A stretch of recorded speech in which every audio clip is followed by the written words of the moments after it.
Hello guys, तो कैसे हैं आप लोग। और देखिए दोस्तों, इस वीडियो में अपन बात करने वाले हैं आपके एमएसएन के पेपर के रिव्यू के बारे में कि भाई ये टफ़ था या सिंपल था और आप कौन कौन सी चीज़ें करके आए तो फिर आपके इस पेपर में बैक नहीं लगेगी। और मैं आपको बताऊंगा कि जो मैंने आपको बताया था कंटेंट, मैंने आपको जो भी कंटेंट एमएसएन से रिलेटेड आप इस चैनल पे प्रोवाइड करवाया है वो आपके इस पेपर के लिए कितना हेल्पफुल रहा है। तो अपन इसकी बात करते हैं। तो सबसे पहले अगर मैं ओवरऑल आपके पेपर की बात करूँ तो दोस्तों आपका पेपर सरल ही था, ठीक है, ये सरल था। अब आप बोलोगे कि इसमें रिपीटेड क्वेश्चन नहीं आए फिर भी सरल कैसे, तो मैं आपको बताऊं कि अगर आप एमएसएन का पिछले साल का पेपर उठा के देखोगे जो ये है, इसके मुकाबले आपका पेपर बहुत इजी है। बहुत इजी कैसे है? क्योंकि पिछली बार भाई 2 एनसीपी आई थी, इस बार आपके पास एनसीपी नहीं है। क्योंकि एनसीपी एक अपने आप में बहुत बड़ा बर्डन होता है कि भाई पूरी लाइन खींचना, फिर उसके सारे स्टेप्स लिखना, ठीक है, तो ये बहुत ही टफ काम होता है। और 2 एनसीपी पिछले पेपर में आई थी, तो आप सोचो कि कितना टाइम खाया होगा उसने। और पहले क्वेश्चंस भी बहुत लंबे लंबे थे। लेकिन इस बार पेपर ओवरऑल देखा जाए तो हर बार एमएसएन का पेपर लेंथी आता है, ऐसी बात नहीं है, ठीक है, ये ध्यान रखना।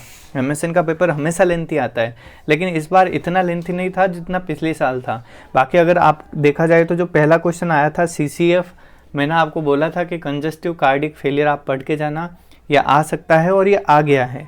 दूसरी बात करें जो आपका सेकंड क्वेश्चन है टाइफॉइड, दोस्तों ये वाला क्वेश्चन है जो इस बार यूनिवर्सिटी ने अलग से दिया है। और हर साल यूनिवर्सिटी ऐसा करती है, एक नया क्वेश्चन देती रहती है, तो ये बड़ी बात नहीं है, ठीक है। तो टाइफॉइड दिया है, बट आपको अगर मैं एक चीज़ बताऊं तो मैंने आपको बोला था कि भाई कम्युनिकेबल डिजीज़ की हेल्थ एजुकेशन या फिर उसकी नर्सिंग रेस्पॉन्सिबिलिटी पढ़ के जाना, ठीक है। और देखिए ये क्वेश्चन यहाँ पे टाइफॉइड के हेल्थ एजुकेशन में आप अप्लाई कर सकते हो, ठीक है। अब अगर बात करें तो मैंने आपको हाइपर थायरॉयडिज्म के बारे में बताया था, मतलब कि थायरोटॉक्सिकोसिस मैंने बोला था आपको कि भाई हाइपर थायरॉयडिज्म में ही आता है वो। तो देखिए यहाँ पे आपके थायरोटॉक्सिकोसिस आ चुका है और पूरा ही एंडोक्राइन सिस्टम आ गया। तो ये तो आपके लिए बहुत ज़्यादा इजी है ना भाई, बहुत ज़्यादा इजी है। अगर आपने पहले क्वेश्चन में जो भी कंजेस्टिव कार्डिक फेलियर है उसके बारे में लिख दिया, सेकंड में टाइफॉइड मतलब एक बहुत जनरल बीमारी है जिसके बारे में भाई आपने कहीं ना कहीं पढ़ा है, लोकली पढ़ा है, बड़ा ही भाई कि भाई पेट दर्द होता है, बुखार आता है, विडाल टेस्ट करवाते हैं, बड़ा ही अपन क्लिनिकल के अंदर जब जाते हैं तो अच्छे से अपन को इस टाइफॉइड के बारे में पता है। तीसरा क्वेश्चन सबसे इजी है मेरे हिसाब से, क्योंकि भाई आपको पूरा एक बहुत बड़ा यूनिट पूछा है यहाँ पे, तो आपके पास लिखने का बहुत सारा कंटेंट है, यानी कि आप पन्ने भरने के हिसाब से 30 क्वेश्चन में ही सबसे ज़्यादा भर के आए होंगे, ठीक है। अब आगे बात करते हैं कॉलीलिथियसिस। मैंने आपको पूरा बताया था कि भाई कॉलीलिथियसिस कैसे करना है। और मैं आपको एक चीज़ बता रहा हूँ कि मैंने आपको बोला था नर्सिंग रेस्पॉन्सिबिलिटी लिखना या नर्सिंग मैनेजमेंट लिखना। मैंने आपको बोला था कि भाई कहीं पे भी pre operative post operative management आता है तो आपको उससे किस टाइप से हैंडल करना है। और दोस्तों मैंने जो बोला कि भाई आपको नर्सिंग मैनेजमेंट पे हमेशा फोकस करके रखना है, किसी भी डिजीज़ की नर्सिंग रेस्पॉन्सिबिलिटी कैसे लिखनी है, नर्सिंग मैनेजमेंट लिखने का तरीका कैसा होता है।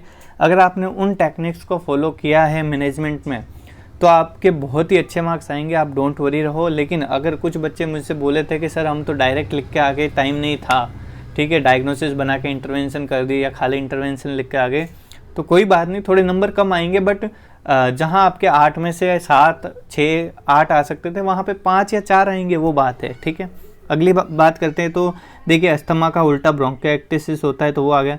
पेन मैनेजमेंट मैंने आपको देखिए नर्सिंग मैनेजमेंट के अंदर एक पेन का डायग्नोसिस बना के प्रॉपर बताया था। अगर आपने उस तरीके से पेन मैनेजमेंट लिखा है तो आपके अच्छे नंबर आ जाएंगे। वुंड हीलिंग एक पैथोलॉजी का क्वेश्चन है जो यहाँ पे भी पूछ लिया है, वो कोई बड़ी बात नहीं, आपने कहीं ना कहीं पढ़ा ही होगा। और बाकी जैसे ये सच्चर और सच्चर मटेरियल, सूचर भी मतलब इतना मतलब एक अपन देखें तो ओटी के अंदर अगर आपने कभी काम किया है तो आपको सच्चर सूचर के बारे में कहीं ना कहीं नॉलेज होगा। और इस बार देखिए आप एक पैटर्न देखिए कि इस बार जो पेपर के अंदर प्रोसीजर्स होते हैं जैसे चेस्ट ट्यूब ड्रेनेज हो गया, लंबर पंक्चर हो गया, सूचर हो गया, इन सारी चीज़ों के बारे में ज़्यादा पूछा है, ठीक है। तो ये तो आपको पता होगा भाई, अपन कैटगट सूचर वगैरह यूज़ करते हैं, तो इसके बारे में आगे देखते हैं भाई। क्रिप्टो आर्किटिज्म ये बहुत इजी है, 12th के अंदर आपने कहीं ना कहीं पढ़ा था, जब टेस्ट डिसेंडेंट नहीं हो पाते हैं तो उसको बोलते, तो ये भी इजी है। और चेस्ट ट्यूब ड्रेनेज आपने, अगर मैंने जो आपको रेस्पिरेटरी सिस्टम की डिजीज़ बताई थी जिसके अंदर टीबी और प्लूरल इफ्यूजन, इसके अंदर अपन चेस्ट ट्यूब ड्रेनेज करते हैं, तो ये अंदर का क्वेश्चन है बट आया तो भाई वहीं से ही है ना, ठीक है।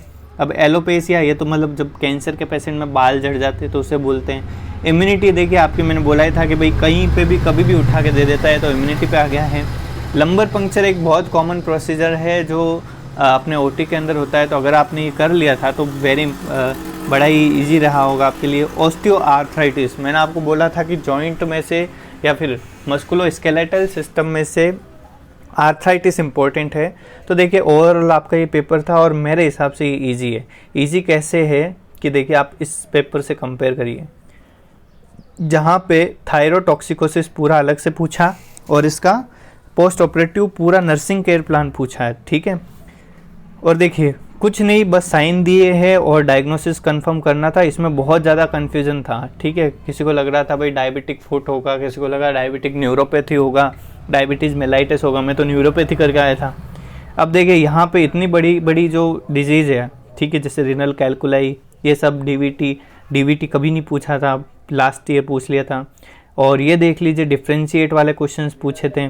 यहाँ देखिए कि ये अलग अलग से पूछे हैं, सिरोसिस ऑफ लिवर पूछा है। तो ये बहुत लेंथी पेपर था पिछले साल आप देखा जाए तो, उसके मुकाबले ये पेपर थोड़ा ईजी है। और देखिए दोस्तों, जो मैंने आपको टेक्निक्स एमएसएन में बताई थी कि किस टाइप से आपको पेपर हैंडल करना है, कौन से इंपॉर्टेंट क्वेश्चन है, तो इंपॉर्टेंट क्वेश्चन की बात करें तो जो मैंने आपको ओवरऑल बताया, देखिए मैंने आपको पहले ही बोला था एमएसएन बहुत बड़ा सब्जेक्ट है, बहुत बड़ा। अगर आप सारी डिजीज़ को पढ़ने बैठोगे ना तो ये आपके 3-4 दिन में भी पूरी कंप्लीट नहीं होगी, अगर आपने रिवीजन के तौर पे पढ़ा है तो, ठीक है। तो देखिए अपने ओवरऑल 48 नंबर के क्वेश्चन आए हैं, जैसे सीसीएफ, कोलिलिथिसिस, इम्यूनिटी, आर्थराइटिस और थायरोटॉक्सिकोसिस, जो मैंने आपको बताए थे। और मैंने आपको हर सिस्टम की लगभग 2-3 डिजीज से ज़्यादा नहीं बताई थी, ठीक है। तो ये आप ध्यान रखिए। ओटी का क्वेश्चन आना था लेकिन आया नहीं, वो बात अलग है।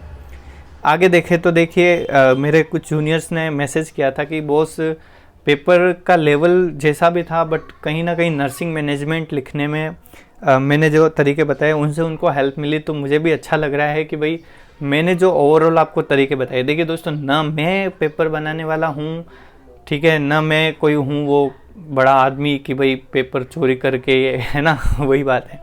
मैं बस आपको ये बता सकता हूँ एक आइडिया कि भाई ये क्वेश्चंस आते हैं, ये आ सकते हैं और उनमें से आते हैं, ठीक है। फिर मैं साथ ही साथ आपको कहीं ना कहीं ऐसे तरीके भी बताता हूँ कि किस टाइप से आपको हैंडल करना है ना।